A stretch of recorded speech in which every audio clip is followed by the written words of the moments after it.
Mythes et légendes.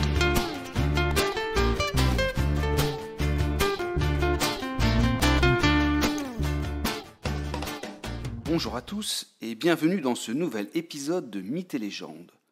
Aujourd'hui, nous retournons en compagnie d'Héraclès, ce demi-dieu et héros fils de Zeus. Ce demi-dieu qui, pris de folie, sous l'influence de la jalouse Héra, a tué ses enfants et sa femme. Suite à ce parjure, suite à ce terrible éclat, le héros est contraint de se purifier et de se mettre au service du roi d'Argolide, son rival Eurysthée. Ce dernier a déjà demandé à Héraclès de tuer le lion de Némée. Le héros a réussi et a rapporté au roi la peau de la bête. Puis Eurysthée lui a demandé de tuer l'hydre de Lerne. Héraclès a une nouvelle fois réussi. Il en a même profité pour récupérer du sang empoisonné du monstre, sang où il trempe désormais ses flèches. Puis Eurysthée a tenté de perdre Héraclès en lui demandant de capturer la biche sacrée d'Artémis. Il espérait ainsi fâcher le héros avec les dieux. Mais Héraclès est puissant, fort, il est aussi intelligent. Aussi, il parvient à capturer la biche avant de la relâcher pour ne pas mettre en colère la sœur d'Apollon.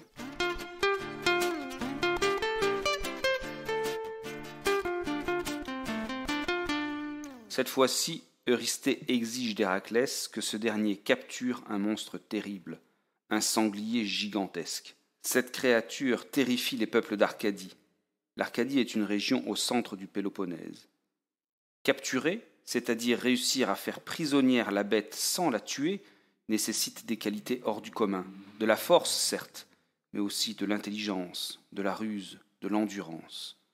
Sur la route qui conduit Héraclès vers l'Arcadie, le héros trouve gîte chez un centaure gentil et hospitalier, ce qui est fort rare. Celui-ci se nomme Pholos.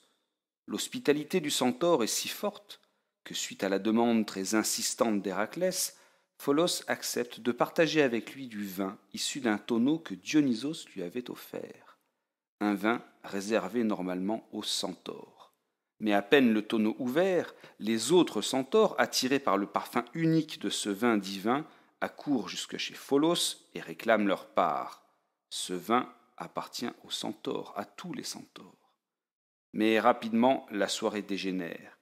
Les centaures ivres deviennent violents.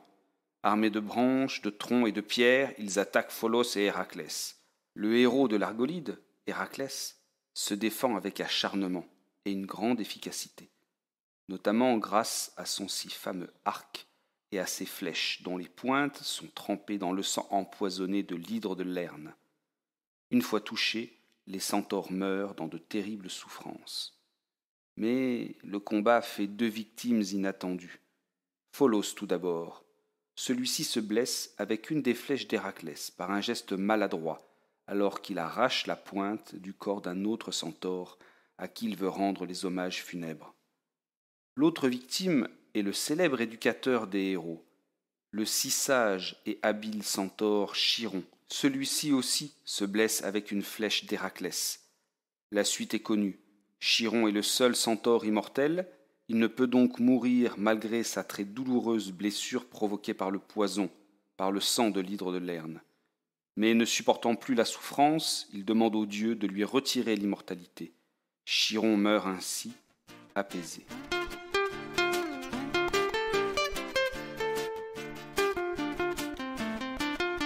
Mais passé ce funeste combat, Héraclès reprend la route qui le conduit en Arcadie, là où vit et sévit le sanglier qui fait l'objet de son 4e travail.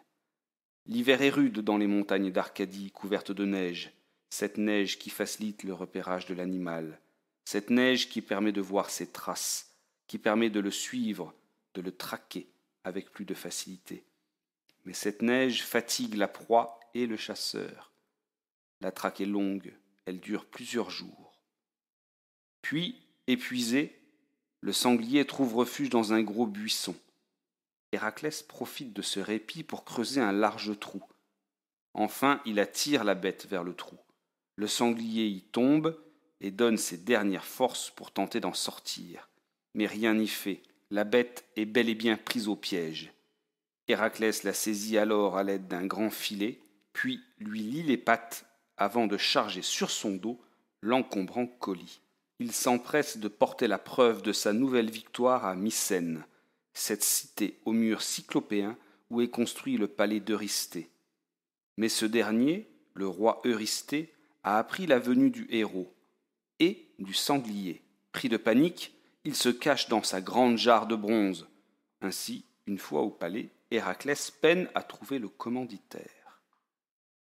Mais bientôt Héraclès apprend qu'une merveilleuse expédition se prépare. Les Argonautes partent pour la Colchide.